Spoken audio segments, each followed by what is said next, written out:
জুলাই, এই মাস যেন শিক্ষার্থীদের জন্য একটা অভিশাপের মাস। মাইলস্টোনের সেই দুর্ঘটনা আমাদের চোখ খুলে দিল। দুর্ঘটনায় প্রাণ হারালো কিছু নিষ্পাপ কোমলমতি শিক্ষার্থী।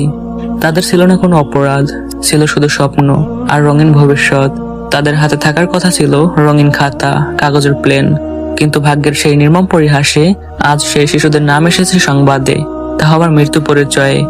মায়েরা রান্না করে অপেক্ষা করছিল কখন তাদের সন্তান বাসায় আসবে, কখন পরম যত্ন সহকারে তাদেরকে খাইয়ে দিবে নিজ হাতে। কিন্তু সেই সন্তানের আর জীবন্ত বাড়ি ফেরা হলো না। ফিরে এলো শুধু নিথর দেহ আর এক সমুদ্র শূন্যতা। পরিবার স্বপ্ন দেখছিল তাদের সন্তান একদিন বড় হবে, মানুষের মতো মানুষ হবে। সেই স্বপ্ন কয়েক সেকেন্ডে ছিন্ন ভিন্ন হয়ে গেল। আপনার কাছে হয়তো ব্যাপারটা স্বাভাবিক মনে হতে পারে, কিন্তু একবার কল্পনা করেন, সকালে আপনার কলেজে টুকরা বোন, আপনার কলেজে টুকরা মেয়ে আপনার কাছে বায়না করছিল, বাবা আমি আজকে স্কুলে যাব না, আজকে আমাকে নিয়ে ঘুরতে চলো। কিন্তু আপনি তার ফিউচারের কথা চিন্তা করে তাকে বুঝিয়ে শুনে স্কুলে পাঠালেন। আর বিকালে খবর শুনলেন আপনার আদরের মেয়ে, আপনার আদরের বোন আর এই পৃথিবীতে নেই। তখন আপনার অনুভূতি কেমন হবে? জীবনটা কতটা অস্থায়ী, মৃত্যু কতটা নিকটে তা কি আমরা বুঝি?